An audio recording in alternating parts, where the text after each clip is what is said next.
it, you are authorized to fire at will.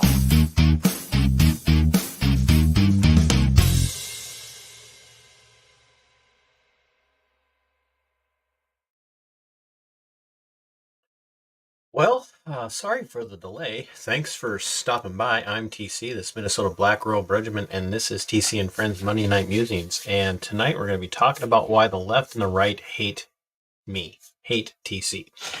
And I know so many of you are out there saying, who could possibly hate you, TC?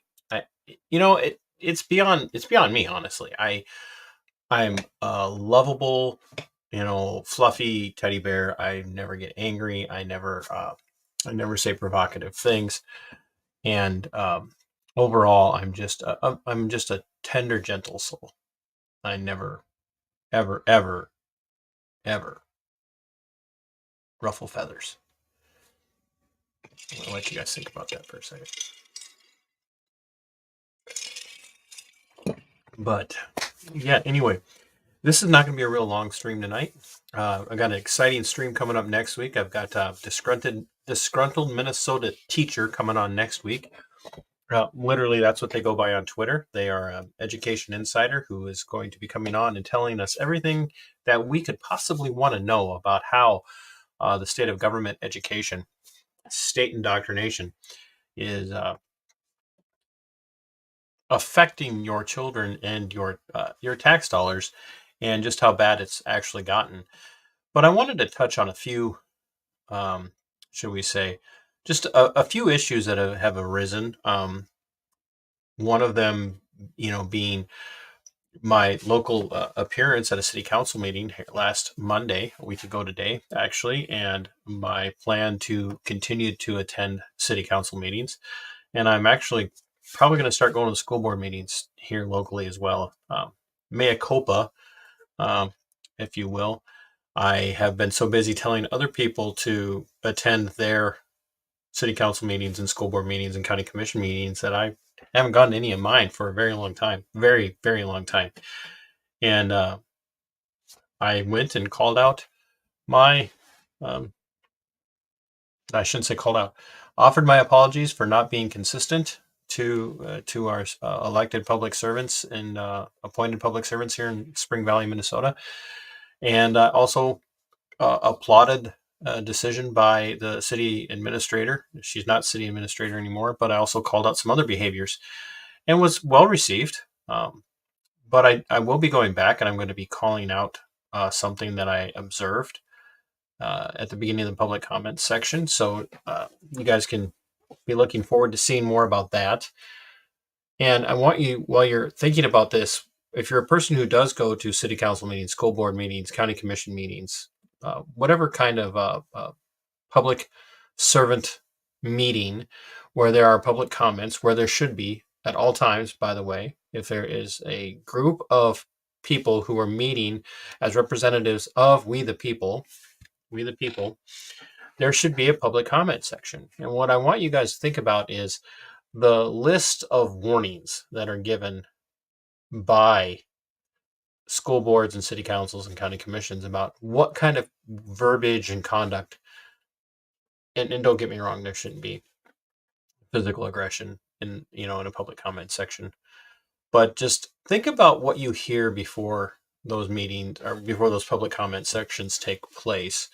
And I will be addressing that to my to my audience here in the near future, and I will be addressing it to other public servants and how they handle public comments.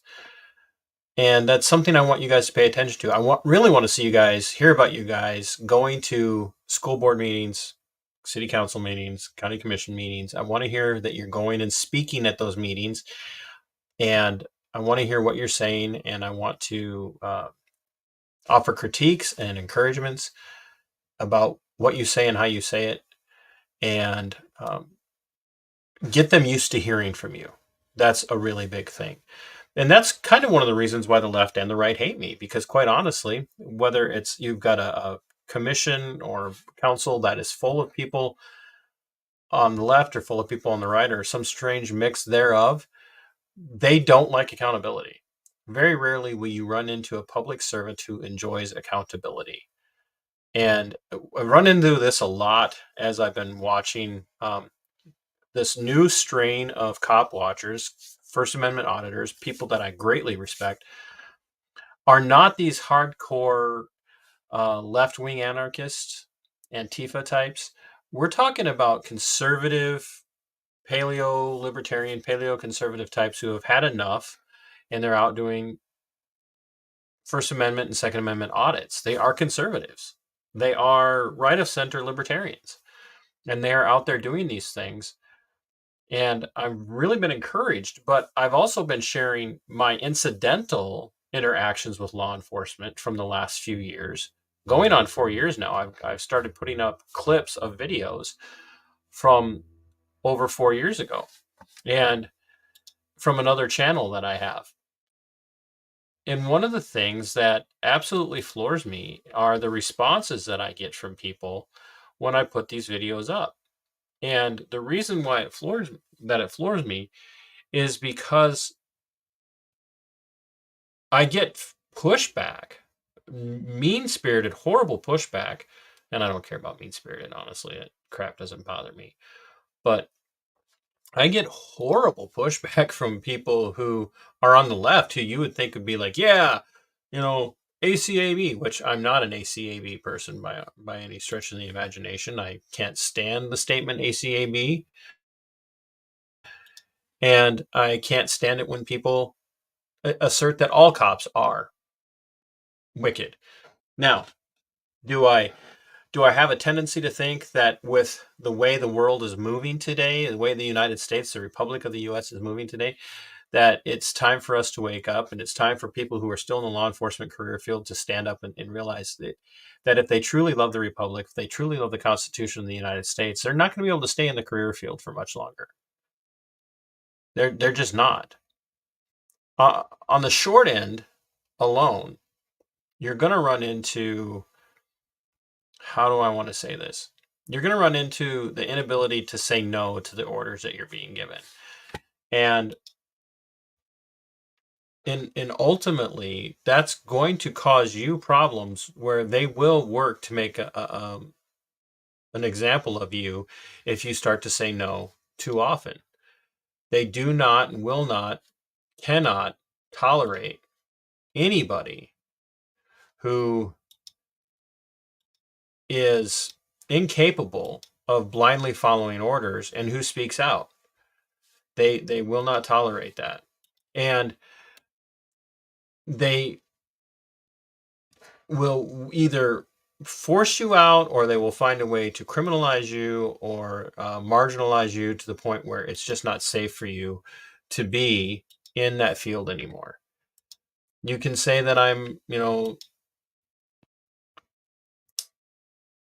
dramatizing this, that I'm being, that I'm, hyper vigilant on this particular topic, but I'm going to tell you flat out that it's just impossible for anyone to see the things that are happening and not recognize just how bad it's going to get for the good officers that are out there. Now, I want to show you just a short here that I put up a couple of weeks ago where a female officer in Cedar Falls, Iowa, at the University of Northern Iowa, really, and this was from fall of 2019, really exposed the totality of how far afield law enforcement has gotten when it comes to what they expect of the citizens. And it doesn't bring me pleasure to show this video. Honestly, I'm not happy about what I'm seeing from the law enforcement world. I'm not thrilled with it. It doesn't give me any kind of pleasure to point stuff out to people. And bear with me, folks, because the video that I'm looking for is looking like, oh, there we go.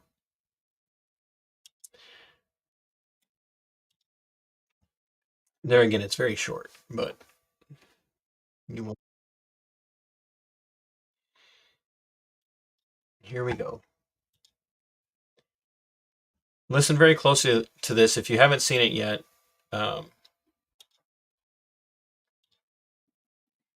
I encourage you to watch it and share it. So I'll let it play a couple of times. What can I do for you, Lieutenant? Use the megaphone. I can turn it down. You can't use a megaphone. It's Okay. disrupting the classes. Okay. You can use your voice. Okay. I just can't have you using the megaphone. Okay. Do you have an ID? Can I ask what I'm being the ID No, for? just so I know who I'm talking to and I can tell him.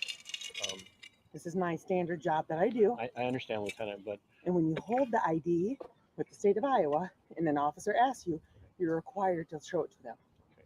I'm going to give you that, but we're going to check that That's because demanding identification. I'm not demanding, I'm asking. Okay. I'm a little. Why you're apprehensive about it? Because my rights have been violated so many times. Okay, but I haven't No, violated that your rights it's just. yet. you ha- So I'm no, like, I'm not trying to be. I'm like, I don't. I I'm haven't not trying to be. It's violated just your I've been. rights yet. No, I'm just. 22, I'm out with the gentleman. Can I give you his? Hi, how are you today? Good. What can I do for you, Lieutenant? Don't use the megaphone. I can turn it down. You can't use a megaphone. It's Okay. disrupting the classes. Okay. You can use your voice. Okay. I just can't have you using the megaphone. Okay. Do you have an ID? Can I ask what I'm being the ID No, for? just so I know who I'm talking to and I can tell him. This is my standard job that I do. I understand, Lieutenant, but And when you hold the ID with the state of Iowa, Notice what she just said there. When you hold the ID with the state of Iowa now, it's very important to hear what she says here. and an officer asks you, you're required to show it to them. You are required to show it to them. That is a demand. That is absolutely a demand for identification. No ifs, ands, or buts. It's an absolute demand. When you are required to do something and you say no, then there is legal recourse on the part of the officer to interact and do, if that's what the law is, and the officer can, and in this situation would be to arrest. This is patently untrue. According to Iowa law, there is absolutely no law in Iowa that requires that I provide ID unless there is a reasonable, articulable suspicion that I committed a crime. And I've not committed a crime. I've not committed a crime at this point. Now, folks, at this point in this video, I've been, and at the time I was still working for the Olmsted County Sheriff's Office. I was trying to show deferential respect. And I was trying to show, decency and humanity because I wasn't familiar with whether or not Iowa allowed that to take place. In other words, I wasn't sure. Now, there is no such thing. I know now there is no such thing as a stop and ID state at all. There is no state in the state in this republic, or what used to be a republic, that is a stop and ID state where a cop can just ask you for ID. And just having contact with me because someone made a phone call, unless she believes there is a crime that has been committed, and she hasn't been able to articulate that, she cannot ID me. My bad. I probably shouldn't have given up my ID. In the moment, it wasn't worth it to me. I was there on another mission, so to speak. So let's finish this out, and then we'll talk a little bit more. Okay. I'm going to give you that, but we're going to check that because demanding identification. I'm not demanding, I'm asking. Okay. She did demand because she said in Iowa you are required, and that's a demand. I'm a little. Why you're apprehensive about it? Because my rights have been violated so many times. Okay, but I haven't No, violated that your rights it's just. yet. you ha- So I'm no, like, I'm not trying to be. I'm like, I don't. I I'm not haven't trying to be. It's violated just your I've been. rights yet. No, I'm just. And as somebody else has already pointed out, I haven't violated your rights yet. I haven't violated your rights yet. She said it twice. Folks, this is why it's paramount for you to know and understand your rights as they're enshrined in the Constitution. It is paramount for you to know and understand your liberties. Your liberties trump any law. Any law. Now, there are going to be people out there that disagree with me, but the rights as enshrined in the Constitution, granted to us by, by natural rights, by the God of nature, however you want to say it, your rights are paramount, and the duty of every law enforcement officer in the United States is first and foremost to the protection of your liberties, to your rights. That's it. First and foremost. Now, there are tons of people who disagree with me on this. There are leftists that disagree with me on this, and there are right wingers that disagree with me on this.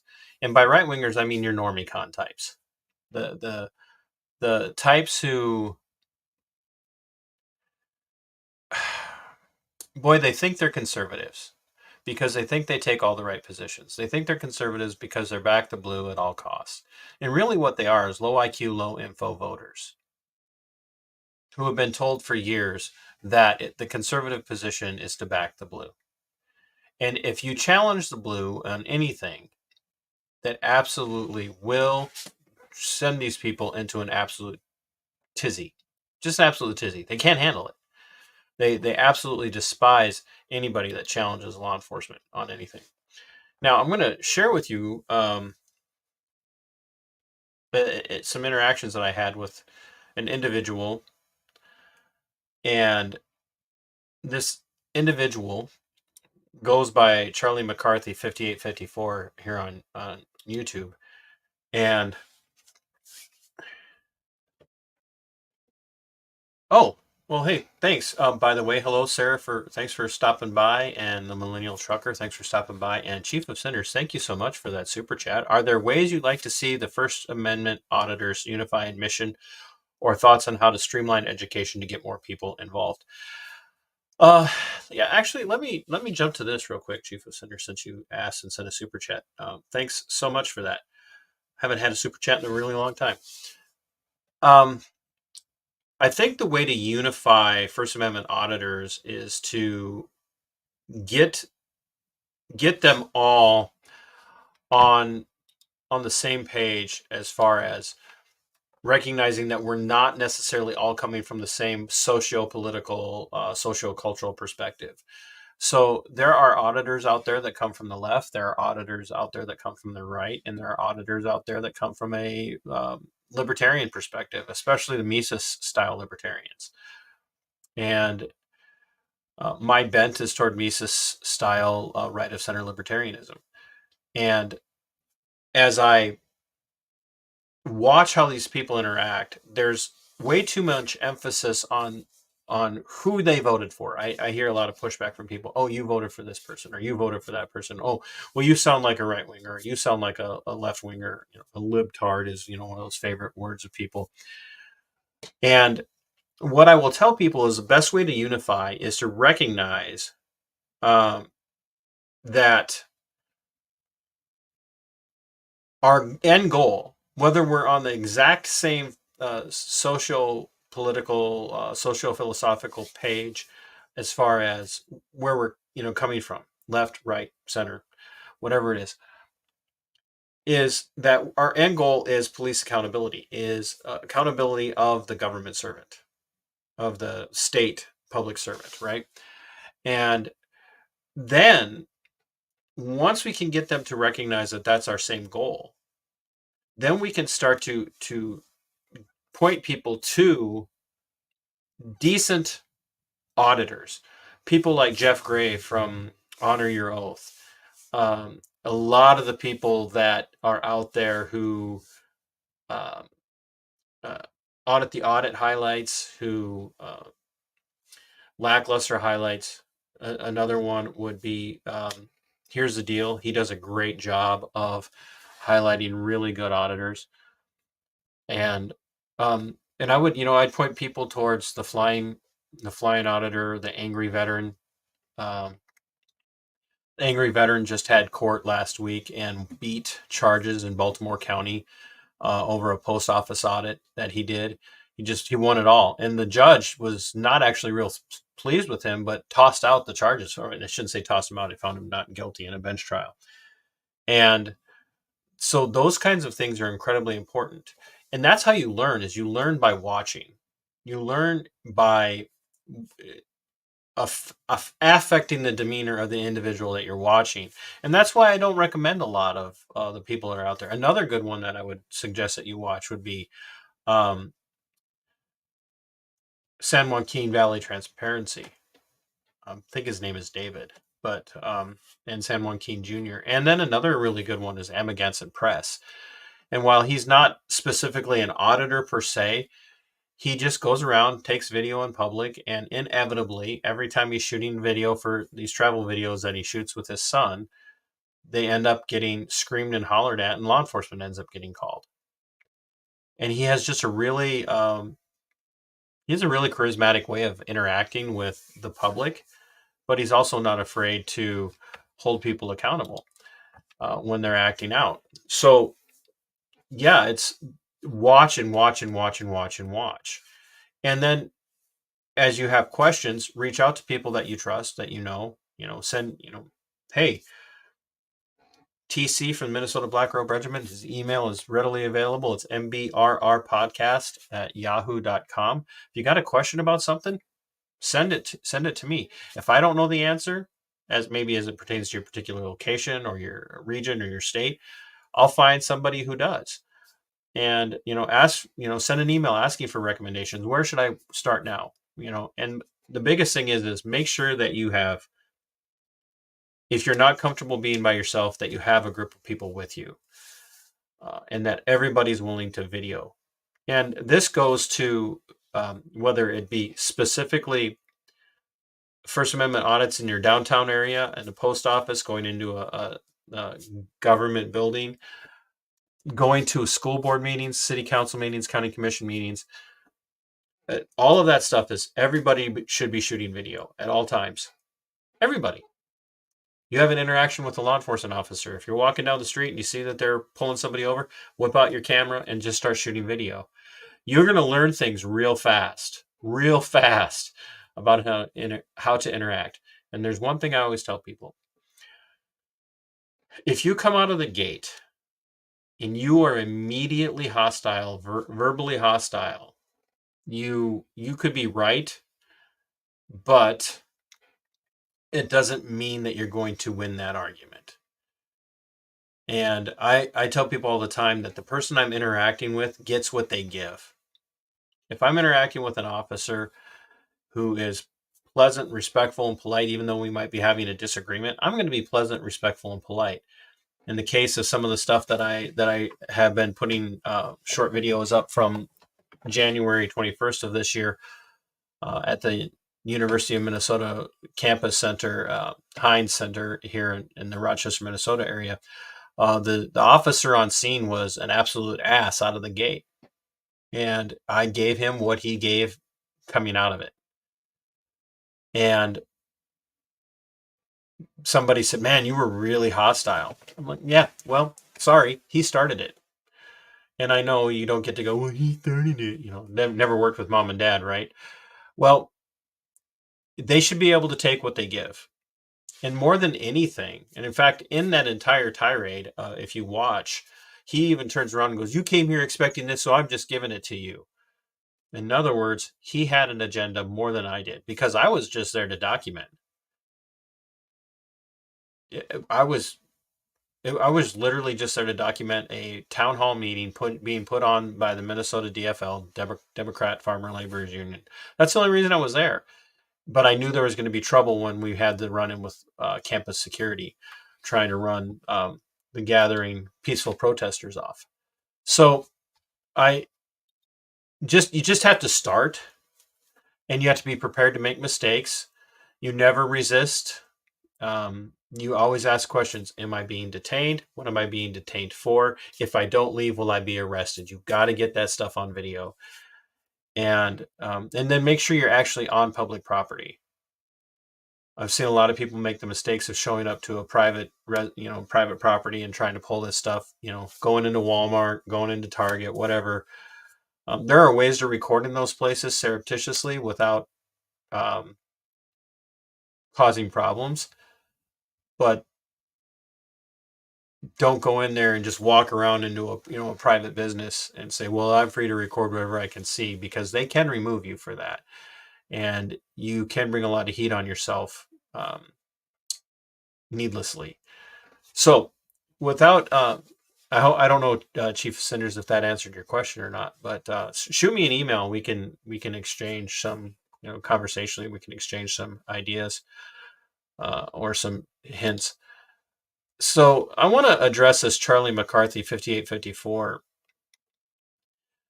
who just was having a hell of a time with me because he called me everything from how do I want to say it, Bernie voter, soy boy, whatever. And I offered him the opportunity to come on for this stream, and I even sent him the link to StreamYard to come on. And I knew when I made the offer to him, I knew that he would say no. So I'm going to show you just a little bit of my interactions with him. So, but I'm going to do that first by introducing the video that he's was taking great exception to of mine, that he was just irate.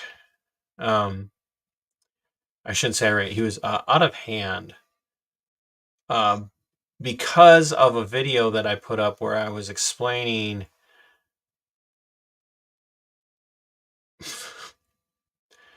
RAPS. What RAPS are the 5 elements of the First Amendment. And I'm sorry, it's not always easy to, with all the stuff that's bouncing around in my head from time to time, it's not easy for me to always remember it right off the top of my head. But RAPS is the freedom of religion, the freedom of assembly, the freedom of the press, the freedom of petition, and the freedom of speech. RAPS. I'm not the one that made that up. I'm not the individual who came up with that as elements. They're elements that are recognized by the courts. And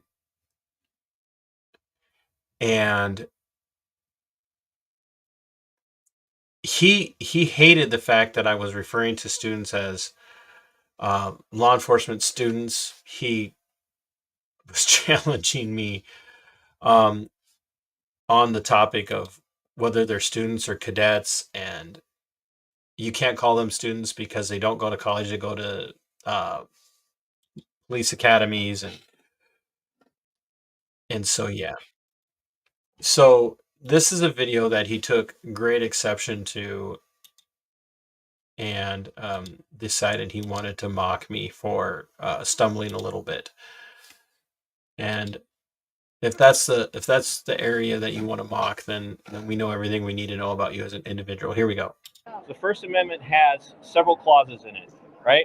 It's called RAPS, all right? Religion, assembly, protest,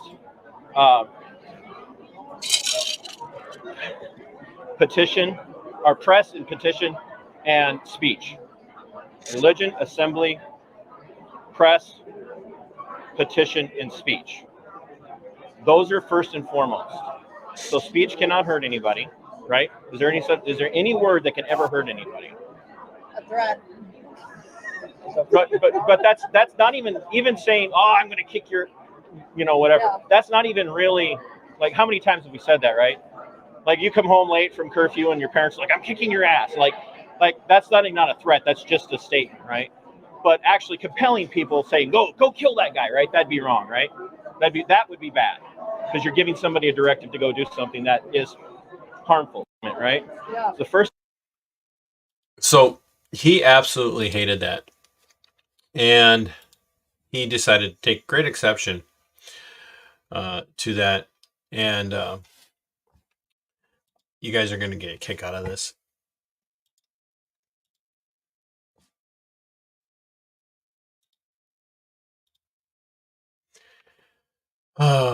So he even took exception to me making the comparison between saying I'm going to somebody's going to kick your butt and actually compelling. And here's what he says. I don't know if you guys can see it very well. A directive to do something harmful is worse than having someone else kick your butt. What? You're conflating stuff. Just stop. The density of the morons that I interact with. This is a guy who's clearly coming from the right, because there again, he called me a Bernie. You clearly a Bernie voter. If anybody who knows me or spends any time perusing my channel knows that's not true. But this is how dense these morons are. And this is why I call them low IQ, low info voters. You didn't understand the example. Someone saying, I could kick your ass, versus someone saying, hey, there's this person who's over there and they look like this and we don't like them because they look like this. Now go do that. One is just an expression. The other is an actual, compelling people to go do something. But he has no power of cognitive ability that would allow him to understand what I was actually saying there. And so here he starts off saying, you couldn't even get them out twice, yet you're trying to teach. I was having a conversation, and my response to him was, I'm grateful that you keep coming back and commenting. You have no idea. Hope you have a great night. And Charlie says, not shocked at all. Typical narcissist. The truth hurts, but you can't bear it. Can't even admit it. And so here's where I call him out. Charlie, you are always welcome in the comments. Thus far in our interactions, you've labeled me a Bernie voter, leftist, liberal, liar, and a narcissist. Any other number of things, all of them untrue. Here's my offer to you, as it is to every naysayer that thinks that they have me figured out and outsmarted. I'll gladly allow you the chance to come on my live stream on camera with your real name to embarrass me on my channel in front of all 5 of my viewers. I'm booked up for the 21st. I had a schedule change, so here we are. But I'm free on the 28th of August, 2023. I already know what your response will be, but the offer stands. When the 28th rolls around, I'll be streaming, and I'll have a studio link ready for you to join. I welcome you taking the chance to make a fool of me live on air. The ball is in your court. And as soon as I posted that, I then predicted on my X or Twitter or whatever what his response would be. Still can't admit your mistakes. Folks, I don't know what my mistakes are. It's okay. I'm old and don't even have internet, cable, satellite, and Wi-Fi. Off the grid except my phone. This is pure entertainment. I didn't and will not post anything. I don't have social media needs. I'm just here for the chuckles, but thanks. I'm flattered. Not really labeling you, just having fun. Seems I've struck a nerve. Admit it, then I'm done. Pretty simple concept. I don't duel on social media. I'm more of an in-person kind of man. And he just keeps going on. He telling me that I need help, and to this Kev Placia, I don't know him, but he's he took up the argument quite well, and it just kept going on and on and on. And of course, I knew that Charlie wasn't going to show, whether I did this tonight or next week or whatever, because he bowed out with the typical, I don't have time, you're not worth my time, I'm not, that's not who I am. Look, I do love the hate watchers. I really do. And here's why. They drive me up in the algorithm. So it's call that narcissism or whatnot. But I've invested a lot of time and effort into this channel and doing the things that I do. And so I'll take any kind of algorithm boost that I can get. But folks, this is what we're dealing with today. People are so in love with their ideology, and they're so invested in the sunk cost fallacy that I've been doing this for so long, in the sense of I've supported this, I've done that they cannot let go of their preconceived notions of what is right, what is wrong. And I'm patently admit that I am firmly ensconced in the camp of there is right and there is wrong. And there are certain things that I will call out as being good or evil, right or wrong. But there is a place for us to modify our positions, modify our views, and even have this sea change where we're able to understand, where we're able to address the truth that sometimes we've been supporting the wrong thing for way too long. It's just true. And as I tell the people on the right all the time when they get mad at me for calling out law enforcement for doing bad things, and there are way too many cops out there doing way too many bad things, whether it be oppressing people of from religious speech to violating the natural rights of men and abusing people because they have the power of the law behind them, the power of the state behind them. They don't just make good cops look bad. They just show that there aren't as many good cops as we've always thought there are. The millennial trigger. You could broadcast from the guy's living room and he'd leave the house. You know what? You're right. He probably would. Oh, so true. But the argument that the majority of cops are good and the minority are bad, but it's the bad ones that make the good ones look bad, it's not true. The majority of cops, in some of you there, I have my list defining good cop, or my playlist defining good cop, and I'm still working on some content for that. There are three types of cop. There are genuine good cops who, when they see something bad taking place by a fellow officer, or fellow deputy, or fellow investigator, or whatever it is, they'll speak out. They'll say, "No, we're not going to tolerate this. This is bad behavior," and they'll call it out publicly. They don't just wait to get back to the locker room at the end of the shift. They don't just wait and file a private anonymous complaint against a fellow officer. They call it out and they stop it at the risk of great personal harm to themselves. And then there's the ones who don't say anything. Those are bad cops. And they're the ones who are actually abusive. And those are bad cops. So there are the silent bad cops, and then there are the active bad cops, and then there are the good cops. And there's no room left in the law enforcement community for the good cops anymore. They will destroy them. They will destroy them. And if they can't destroy them, they'll run them off. I was a nobody, okay? I was a no one. I was just a detention deputy for almost 13 years. I didn't violate any policy and procedure. I didn't abuse any detainees. I'm sure there were times where I probably let the power go to my head. I could think of a few times where I probably could have handled situations no, not probably. There were times where I could have handled situations differently than I did. But I never once let the power go to my head. And I did call out bad actors. What got me in trouble was standing on my oath. And if they'll do that to a detention deputy, what will they do to a guy walking a beat or driving, a patrol route? If he speaks out. And that's why cops don't speak out. They're terrified of losing their jobs and their pensions. And trust me, I'm on the verge of losing every freaking thing because I stood on my principles and my ethics.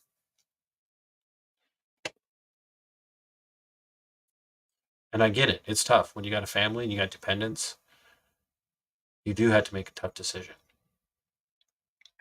You have to decide whether or not you're going to stand. Now, in keeping with the law enforcement theme, and I'm going to switch to something else here in just a minute, there's a lot of news about the city of Goodhue, Minnesota, and how all of their law enforcement officers have resigned, and Goodhue's now been left without any law enforcement. Well, first of all, folks, Goodhue is a tiny spot in the middle of the road. Just, it's not much smaller than Spring Valley is. Spring Valley contracts with Fillmore County Sheriff's Office. Goodhue had its own police department. Now it looks like they're going to probably have to contract with Goodhue County for their law enforcement. There was a dispute between the city council and their local police union over pay increases and over promoting more people to come work, or not promoting, recruiting more people. They wanted a more aggressive recruiting. It was announced that everyone left the Goodhue County Police Department. The sensationalism in the headlines was that they all left. That's not true. The full-timers and the police chief did stay on for a while. Now, whether or not they're still there, I don't care. What I want you guys to understand is, in our day and age, A town the size of Goodhue paying somebody, part-timers even, $20+ an hour to go and work 25 to 30 hours a week, maybe. Some of them 15 to 20 hours a week. $20 an hour in a town that size is good money in a town that size. And if that's your only source of income as a cop, then you need to ask yourself, why do you not have a full-time job somewhere else?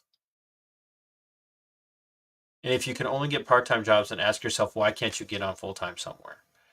They quit because they couldn't go to you, the taxpayers of the state of Minnesota and the United States, frankly, and demand more money while everybody else is freaking scrimping to pay their bills, to keep their houses, to keep a roof over their head, to put food on their tables, to put gas in their cars. These guys are out demanding more money.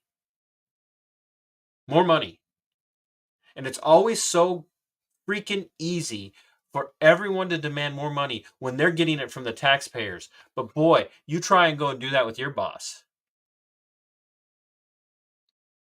You try and go to your boss and say, hey, boss, times are tough right now. If you don't give me a $10 an hour raise, I walk. If you don't give me a raise that's commiserate with what I think I'm owed, I'm walking. Your boss will be like, see ya. Don't let the door hit you where the good Lord split you. It's only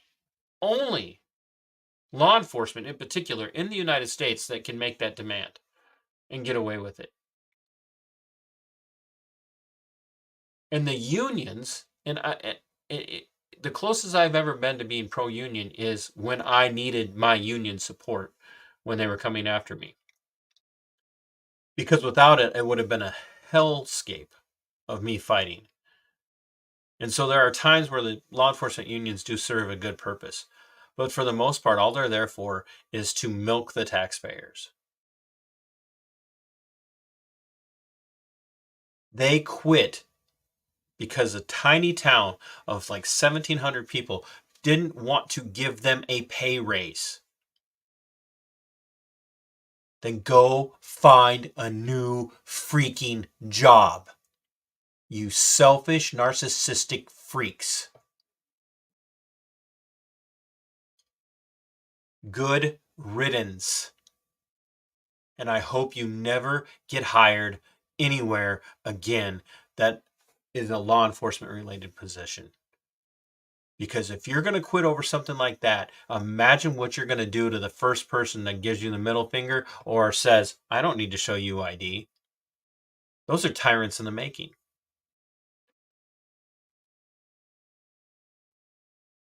So I am glad that all of the law enforcement officers in Goodhue County, or in the city of Goodhue, Minnesota, have resigned. Maybe the people will finally realize those cops weren't keeping them safe. They were just there taking their tax dollar or taking their income for things like not wearing a seatbelt, victimless crime, going 5 miles an hour over the speed limit in the school zone, or not, don't speed in the school zone, but going 5 miles an hour over the speed limit in a 25 mile an hour zone, or having a headlight burned out. Victimless crimes. Victimless crimes. How can you have a crime if there is no victim? And can the state ever be a victim? I would argue, no, the state can never be a victim. And a guy carrying a gun and a badge cannot assert that the state's a victim and then demand you give up money for it. Now, another topic that I want to address is, and another reason why the left and the right hate me, is the truth behind some of what's been happening in my own worldview when it comes to things like the American war of northern aggression. I hate slavery, folks. I absolutely despise slavery. One of the greatest sins of this American experiment was the inception, or not the inception, but the importation of chattel slavery to this continent by the Europeans when they came here.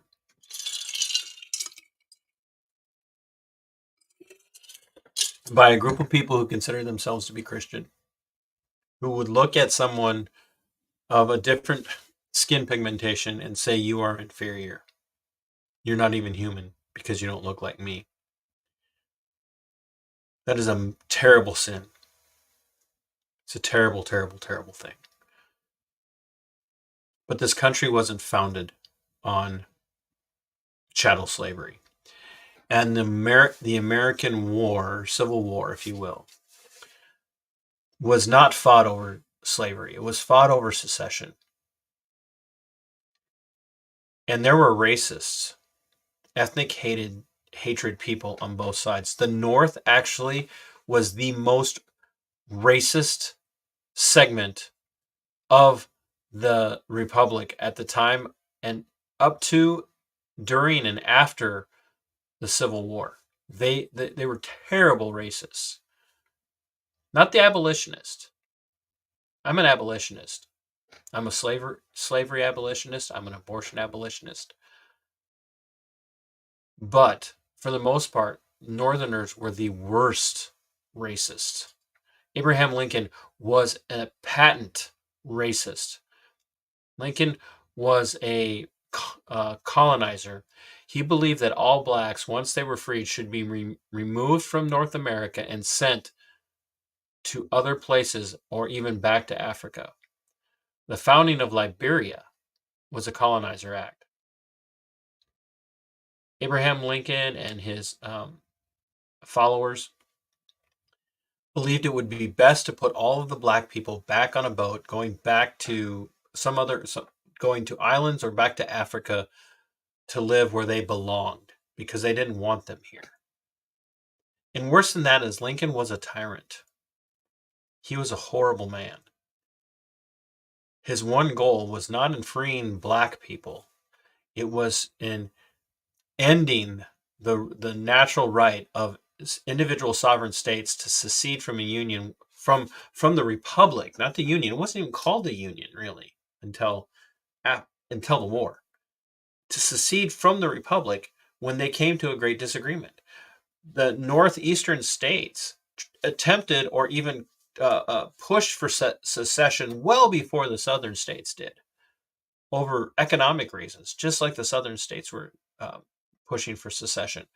But the southern states' move for secession had nothing to do ultimately with slavery and everything to do with how they were being treated by the North.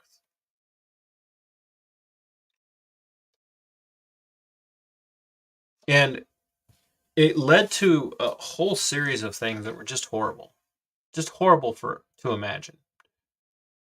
And one of the things that came out of the war between the states and the reunification of the republic under the radical Republicans. And folks, you have to understand the Republicans were horrible tyrants during the Civil War and into the years following the Civil War. The radical Republicans were the first to bring Marxist principles to the continent of North America. Karl Marx wrote a letter to Abraham Lincoln congratulating him on his efforts. Karl Marx wrote a letter to Lincoln congratulating him for what he had done.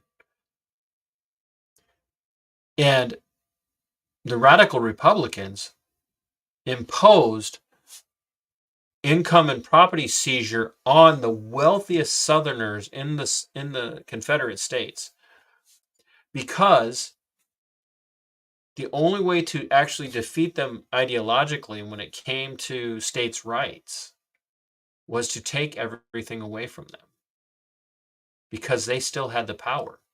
Even though they lost the war, they had the power, and so they had to devastate these people. So they seized their property, their farms, their plantations, their homes, vast swaths of land. They seized that, broke it up, and sold it off so that they got none of the money. None of the money. so that they could, so the Republicans could remain in power. So did that lead to some terrible things? Absolutely. Jim Crow laws were horrible. Dred Scott decision was horrible. There was a lot of crap that happened that should not have happened. Some of the worst were the black laws. And you're like, why are we talking about this, TC? And here's why.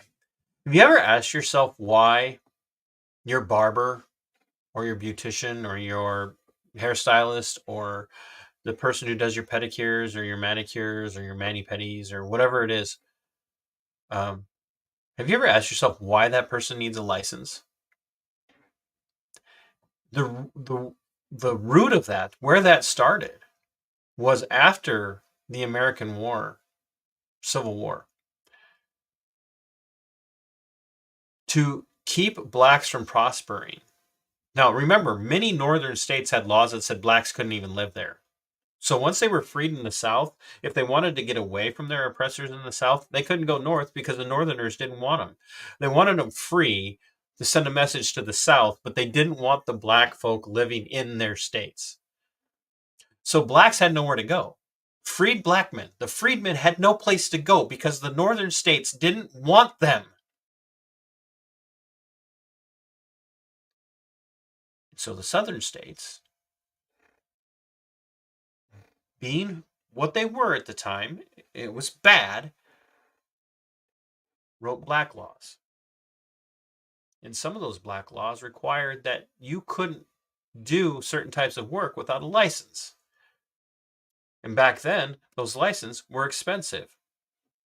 For us today, what they paid back then would have been nothing. But when you translate that to current dollars, what would have been even a $10 to $100 licensing fee for someone to be a barber or a housekeeper or a launderer would have been $10 to $100 then, would have been thousands of dollars today. All of that geared to keep those people out of those businesses. That's where it came from. You being able to get a license, or you having to get a license to do hair or do laundry for someone, if you're going to have a laundromat, or not a laundromat, but a dry cleaners or a custom cleaning place, housekeepers. Black women were forbidden from being housekeepers without a license. And they just wouldn't give them the license, or they would make it so expensive that they couldn't get a license because they couldn't do anything else. So what they were really forced to do was the only way they could earn money was to stay on the farms and on the plantations where they had been working for their entire lives for literally determine what the term was slave wages. So they imposed those licensing restrictions on the black people. But then, as time moved along and we got to something like the 14th Amendment, we can have a conversation about how the 14th Amendment was ratified and whether or not it was legitimate in the way it was ratified. We can have that conversation. Then all of a sudden, they had to do away with the black laws. They didn't do away with all the licensing requirements. And that it ultimately never really started out with any desire to keep people safe or healthy or worrying about spreading infectious diseases. It was all about the power of the state to control who gets what. And so many of you were excited about recreational marijuana being legalized. And you know what, folks? I'm not excited or unexcited about it. I don't care. I don't smoke weed. I don't partake in cannabis. I don't partake in THC. I'm happy for those of you that do, and you can now do it without fear of repercussions. Don't drive high, by the way. But what I want you to think about is who's in control? Is it decriminalized? No, it's legalized. So who's in control? The state can now determine how many dispensaries there are and how many you can have based on your population, and then you have to go to your local city or your county, and you have to, or to the state, and you have to get the licensing, and you have to do that. Who's in control? Who's going to have it? Who's going to do it? Is some young entrepreneur who doesn't have a lot of money but has a desire to build a cannabis dispensary business, is he going to get in on it, or is it going to be the wealthy buddy of the mayor of the town that you live in, or the county administrator who says, hey, it's legal now, I want the license? Who's going to be able to jump through all the freaking hoops the fastest?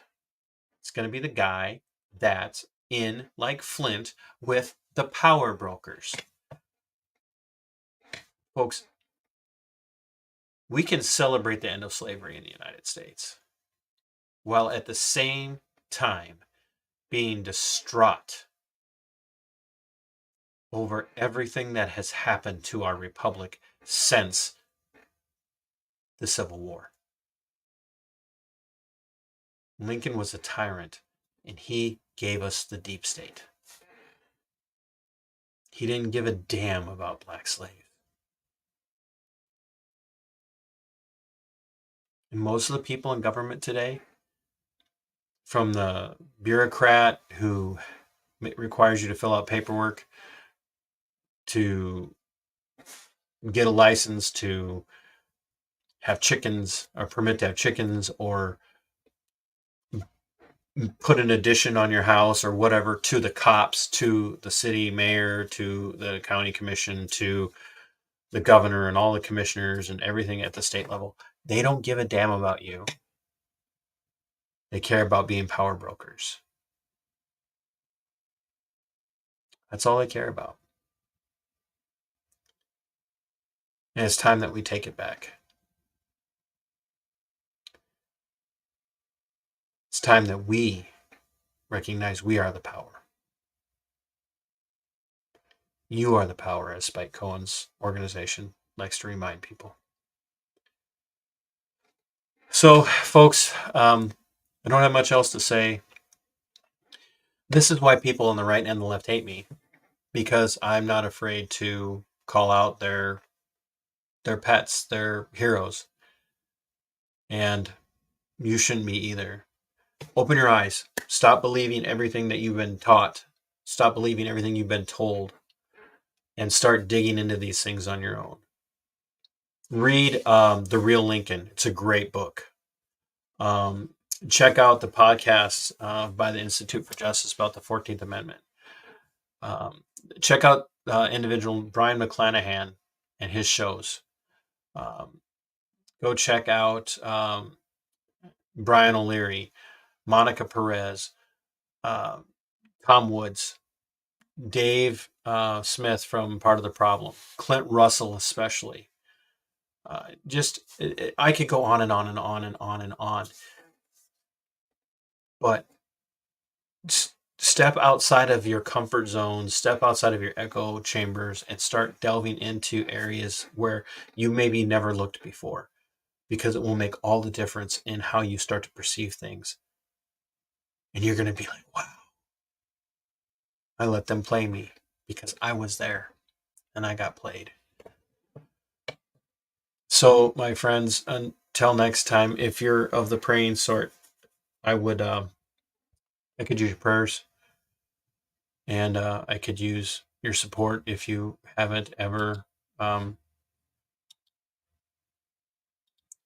love for you guys to go and check out my Subscribe Star. I could use a little more support over there. Minnesota Black Robe Regiment podcast on Subscribe Star. I've had some very interesting interactions there, and I could use the support. And like I said, I could definitely use the prayers. And for those of you that watch, especially Chief of Sinners, thanks for the super chat. I really appreciate that. We have to stick together. I believe it was Benjamin Franklin, when was asked about his desire to be part of the war effort, even though he didn't take part in combat. When he was asked about his desire to be part of the war effort, he looked at everyone and said, "Gentlemen, we shall all hang together, or we will surely all be hanged alone." We have to hang together. the war on our liberties is not going away. It's not going to end. And if we don't stand together and fight in every little enclave, in every little tiny little burg and municipality and major metro area, if we don't stand together, they will take us all out one by one. 2024 is going to be a very ugly year. We have a very narrow window of opportunity to save what's left of this republic. And if you're not making enemies on the left and the right, then you're doing something wrong.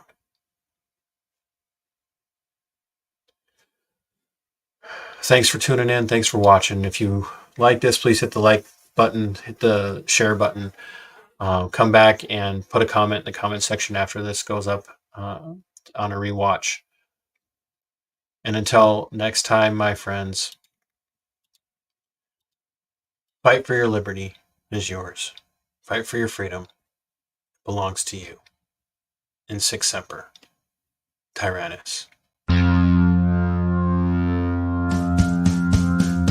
are going for liftoff in T-minus 30.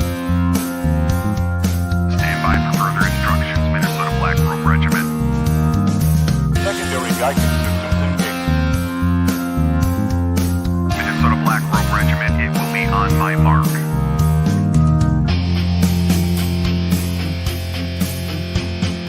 All systems are a go. All systems are a go. Minnesota Black Robe Regiment, you are over the target. You are authorized to fire at